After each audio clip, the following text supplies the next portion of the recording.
Viktor Orban's false flag, or his attempt at launching a false flag to win the Hungarian elections coming up, has apparently failed. I'm Julien Roez, the editor of the French Dispatch, and I'm here to break down what's going on today in La Dépêche. Now, something very interesting started happening this weekend, where there were claims that there was an explosive of devastating power near a gas pipeline that connects Serbia to Hungary. Now, Serbia and Hungary are les enfants terribles of the European Union right now, taking more pro-Russian and anti-Ukrainian positions in general. And of course, Hungary is going to the polls in a couple of days, where current dictator Viktor Orban is projected to lose by a fairly heavy margin, is expected to lose control, and as is the style of this kind of authoritarian leader, is doing everything he can to manipulate the results and manipulate the votes that people do not vote him out of office, and he can continue to benefit along with his buddies in the oligarchy that forms the Hungarian ruling class. Now, what's actually happened? This explosive was found. Vucic claimed that there were some investigations, some problems with the investigation taking place. And then Orban, as he always does, went on to blame Ukraine.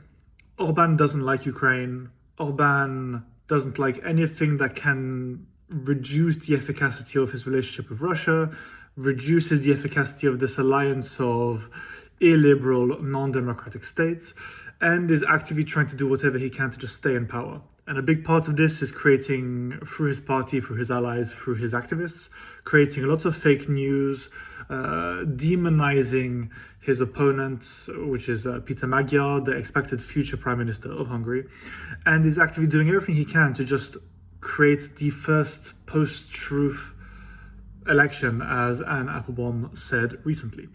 Now, how has this turned up? Or how has this ended up?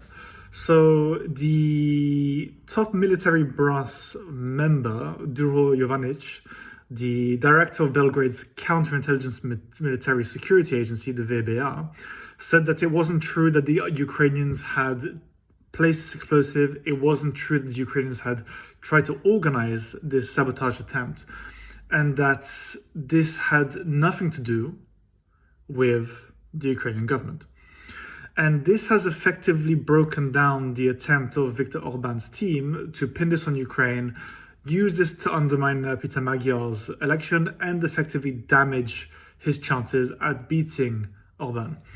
And quite honestly, this shows just how vulnerable, despite the efficacy of these strategies, that these kind of misinformation and disinformation strategies are when it comes to these highly contested political situations, these highly dangerous situations where explosives in human lives are at risk, and why Orban may be expected to lose, or is losing as we speak. Because quite honestly, it's very easy to constantly create a straw man. It's very easy to constantly undermine the way these people, or the average citizen, views neighbors and other citizens. It's very easy to blame foreigners for problems that we're seeing in the modern world. Look at Brexit, look at Reform UK strategies, look at how Trump and his MAGA movement effectively demonizes foreigners. If you do this over and over and over again, if you do this over and over again without actually putting in place some form of actual truth, finding some kind of actual concrete evidence that supports what you're trying to say, this falls flat. One of my favorite political theories, securitization, is the practice of taking a non-political situation, say this bag of tissues, you turn it into a political issue for people to vote on. These tissues are essential because if we don't have these tissues, then economically we're going to fail and we're going to suffer and things are going to get worse. And then you take it to a next step, which is a securitization of the topic, which turns it into an existential security threat that can endanger the voters. If we don't have these tissues, we're going to get sick. And if we get sick and we don't have tissues, we can't treat this. And if we can't treat this, then you're going to get more sick, potentially die, and on top of that, the economy is going to go worse, your family is going to be poor, and we can't fund health services. And that is what Orban has been doing repeatedly with the aid of foreign actors, thinking Russia, thinking Putin, thinking even Iran, who has a lot of aggressive activity in a lot of European states, such as in the Yes movement for Scottish independence. Now, we don't know how much the war in Iran, is impacting these disinformation strategies.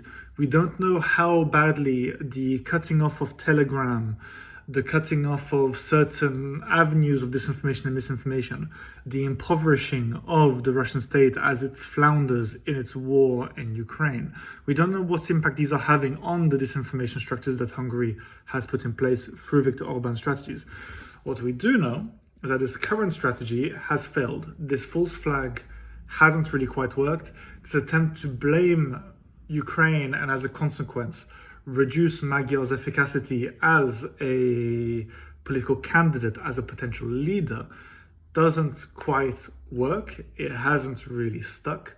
And look, currently the polls have Orban behind Magyar by about 14 to 20%, if off the top of my head. So we'll see what ends up happening. But what we do know is support for Fidesz is collapsing. The Hungarian far right doesn't seem to be doing very well. Things don't seem to be going to plan. So we'll see how this keeps going. Will Orban become more desperate and continue trying to do this kind of employ the strategy of disinformation and blaming Magyar for random events? Will he continue to demonize the Ukrainians as enemies of the Hungarians, with him as the only potential barrier to this danger? Will Orban just accept that he's not really going to win and get him and his allies to start stashing their money everywhere and start planning escape plans? Maybe Orban will join Assad in Moscow. We don't know. What we do know, however, this false flag hasn't worked. Magyar continues to pull ahead in the polls. And even the pro-Russian Serbians, who are close Hungarian allies and a European accession state, which is in a precarious position in its own right, the alliance hasn't held out. Was there pressure on Serbia? Did the European Union say, hey, if you keep playing these games, if you keep helping the non-European or anti-European faction, will we then put you guys to the side and delay your accession process? Because, okay, sure, the Hungarians and Serbia are the two most problematic and pro-European or pro-Russian governance European states. But that doesn't mean that the EU has to necessarily accept that. They don't have to let that slide. Hungary is a problem in its own right, and the European Union is trying to fix that. But Serbia is reliant on the EU, and Hungary is not the country that's going to bail them out. Russia is definitely not going to bail them out. So Serbia has to play along. I do, however, have doubts that Ursula von der Leyen has applied any pressure, because technically Serbia would fall into the space of pro-Russian, pro-American far-right movements that are anti-EU, anti what the American security strategy would call anti-Western civilization. And so we'll see. It'll be interesting to see how this plays out, what we find out later on down the line. But one of the big wins in this situation is that journalism actively played a role in this. You have a lot of investigative journalists in Hungary started leaking that there was a false flag coming. Shortly after this was leaked, this bomb was announced publicly and made public. And there is a good chance that the fact that this was stated to these people, this was stated in a public way by reputable journalists and then carried by other journalists, pushed the Serbians to actually move against this as well. So, how will this play out? We don't know. We'll see. Polls change, alliances shift. Hungary is starting to fall apart slightly, or the Viktor Orban regime is falling apart. And there's a chance that the Serbians decided it's not worth our effort. It's not worth the hassle. Orban's out the door soon, so why back him up? Why help him? Why stick around?